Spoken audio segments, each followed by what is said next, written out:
looked at him as being, the potential guy that would get that spot because there was a little bit more to it. So definitely was a good idea to. I was always quite shocked that they didn't incorporate the kind of winner goes on to SummerSlam anyway, but there's always a strange thing. It's kind of one of those things where I'm quite shocked Jericho didn't win one. Kind of on a level where I'm shocked that Jericho didn't win a Royal Rumble. This guy's done so much in the company, and and it's pretty much to the point where everything you can name has been there and he's done that. But there's just a couple of things like that will stick out because he hasn't done them, and I'm quite surprised because I felt like that with Undertaker before, and then Undertaker won the Royal Rumble, and I was like, okay, so if you can win it at that age, you can win it at any age then. Yeah. Worth pointing out, Jericho, to get to this position, had won a forfeit match against last year's winner, Edge, and would beat Val Venus in a submission, and of course, and that would get him to this stage. And Rob Van Dam on the other side, he would knock out Eddie Guerrero and then X-Pac. So both went through pretty decent opponents, I'd say. Yeah, I mean, I've always been kind of, the last couple of years on this, it seems, the competitors in the King of the Ring haven't been any sort of pushovers, which is a good thing, because we went through a couple of years there where they were a little bit underwhelming. Yeah, I think we knew who was going to be going out in the early rounds quite early on, didn't we? Yeah. I think the one thing I would say that a lot of our listeners have always emailed us in when they give us some feedback is that they identify that there's always a certain formula with King of the Ring about having, not all the time, but I'd say a majority of the time, Matt, where we have like a guy who gets injured who gets to the finals. There seems to be like a familiar story sometimes in King of the Ring. Like they do like to do that story where, someone gets injured in a match building up to it, to the finals. Yeah, I guess they have done that a few times now, and you could say that's a little bit tired now. I mean, they could say that people might have been saying that they were getting a little bit bored of King of the Ring altogether, but that kind of thing, you don't need to see that year after year. It's a good idea and it's a good underdog kind of story, but it's not really what the King of the Ring's about, really. I mean, you're supposed to be seeing the best competitor win, not the one you feel sorry for. Yeah, no, I totally agree. So far, I'd say this match is a pretty decent opener. Like I say, I think this is a pretty decent to have at the start of the pay-per-view anyway. You've got these two guys going at it, certainly gets the crowd up.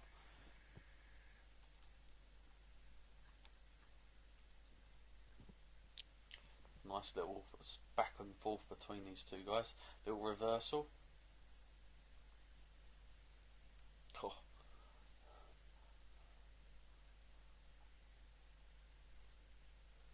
Just goes to show just how agile Van Dam was back then. So limber. But yeah, like I said, at this point I was a huge RVD fan. I'm going to say that much as well. And, I guess on the flip side of that, I was a huge Chris Jericho fan. Right. And pretty much to the point, like, back then where no matter what he did, he couldn't really do much wrong. Even the stuff that was utterly ridiculous, making himself look like such a fool. Even the stuff with Christian and all that, I found that stuff hilarious. Yeah.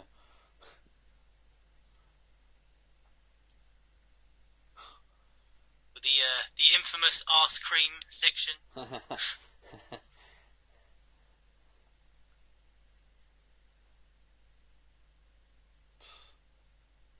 See, the thing is, like, when you watch RVD in these kind of matches, like, that's what I'm talking about, taking it for granted. I think that the only problem he had in WWE was toning the style down a little bit, like not doing everything at once, and getting all his stuff in, because like he done so many good, exciting stuff that nobody else was doing, that people just took it for like granted and just was like, yeah, come on, do the big stuff now. They didn't want to see him do anything else. And I think that kind of hindered his career somewhat in WWE. Yeah, I mean, I think he was the only guy at the time that I remember doing that split leg moonsault. Yeah. And I was quite surprised that WWE just kind of ran with it, because look at the way that years later when guys came in trying to do that, it was always pretty much toned down. Love that little reversal there where Jericho caught himself on the ropes. This is I would say this much, these guys definitely worked out a nice match going on here between these two. Classic Jericho.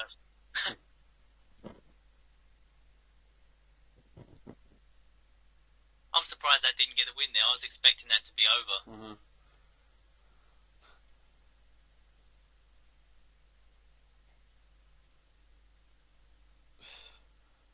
Nice reversal, spin kick, and it's just all going at you.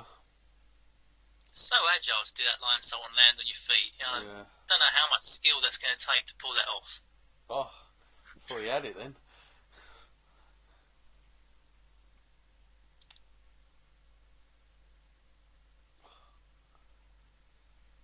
Oh, these guys must be knackered to be doing these moves. Cool. This is quite a good match actually. I'm looking at this here now. I think this would hold up so well, and it still does. Yeah. Like to this day, even on the standards. Yeah, I mean, I don't remember this match at all. I remember these two did have a match, but I can't remember too much about it. But pretty decent. It's got a lot of people on their feet. Yeah. Yeah, definitely doing what it was designed. Oh. Gotta say, the reversals in this has been really good. Really good. Like, they've not made it look silly at all. When Jericho applies the balls of Jericho like this, like the old way that he used to, it's so impressive. I mean, I don't really like it these days when it's just pretty much a glorified Boston crab. But when he does like elevated crab, it just looks so much more like painful. Mm-hmm.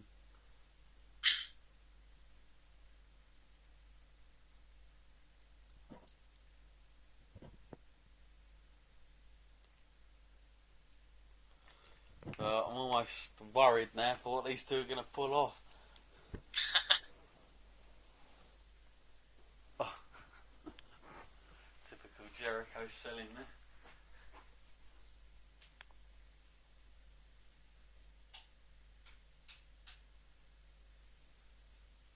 Oh. Well, what a match that was. And the crowd are definitely showing it. Definitely a good match, actually. That's the way you should kick off a King of the Ring.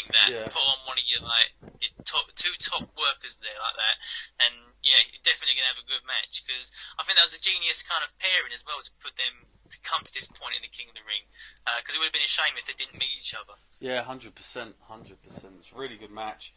Definitely gives RVD credibility at this point. I'll say that much. And the fans seem really into it. Like there were a lot of people standing.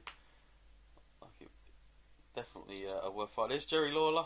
Oh, hang on, what's going on now? Jerry Lawler getting in there.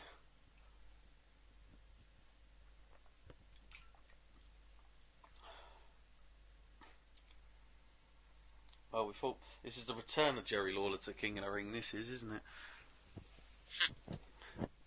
Of course, the only one absence was last year. Of course, I thought that'd be the only consistent thing in all this King of the Ring, but even poor old Jerry didn't live up to one of them. We get Rob Van Dam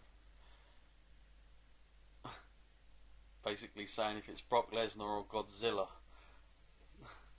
nothing is going to stop me. And here we go. Well, we spoke about the whole injury thing. I think we're going to get another one. I don't remember this. So they really do like that whole babyface going in injured kind of stuff, don't they? Yeah, I don't understand why really. I mean, I get that it's a tried and tested technique that people might feel sorry for an injured face like the underdog that he's going to be, but it's just been done so many times by this point. Yeah, I mean, you got to think about it. You got to think what Brett probably did it. I think Brett did it in one of these, and then of course Owen didn't. But you know, you think the amount of guys like Austin and then we have 1, 2, 3 Kid going through like that as well. Yeah, of course, yeah.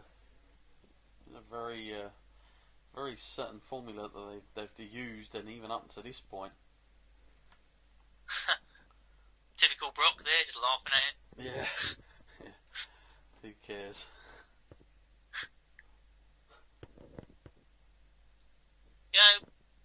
time since this, but Brock doesn't really look too different.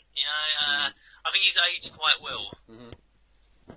Not saying he's an old guy now, but he's kept his physique and everything up. Mm-hmm. In fact, he probably looked bigger now. Yeah. No, I think if it as well, if you think about Brock, I mean, obviously he went through his illness as well, where he had to have like a certain amount of mass moved from himself as well. So obviously his body has changed a hell of a lot since then. Definitely would have gone through a lot of different training for UFC as well.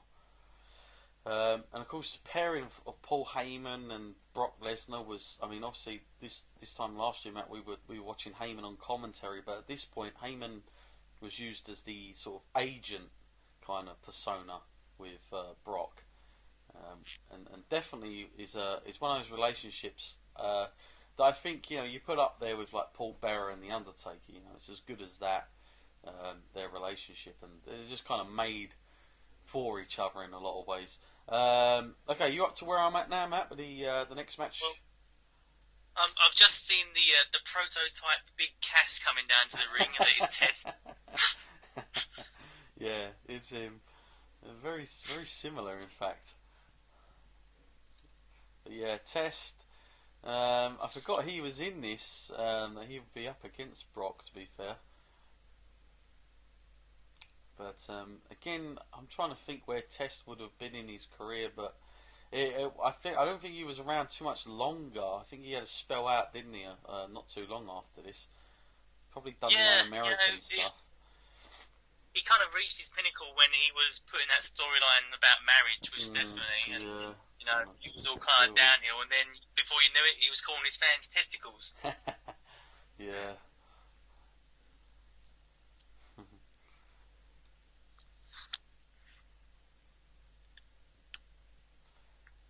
Got the big stuff going on now with these two coming out.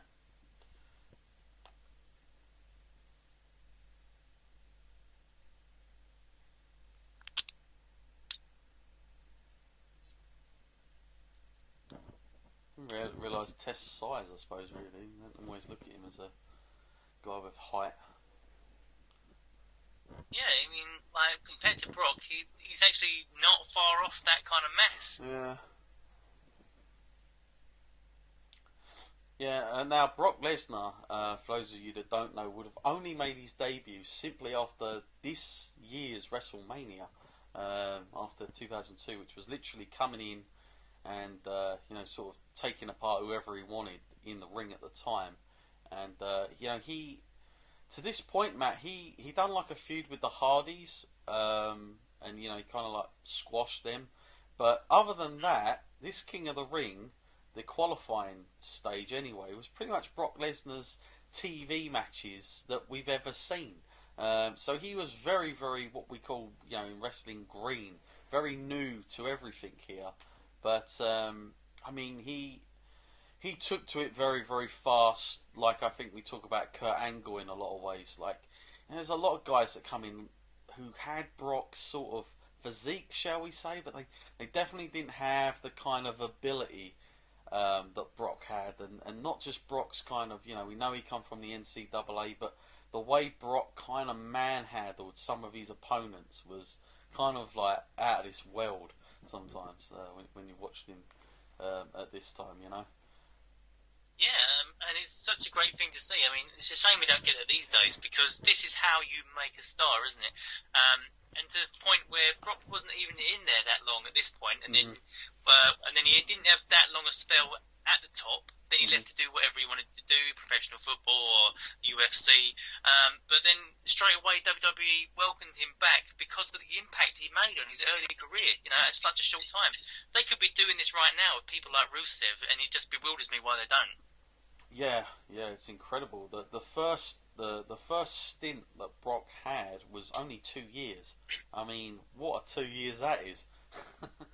Yeah. You look at guys that are in there now, 2 years.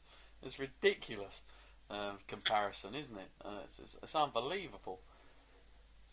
Yeah, he was fighting all the top guys.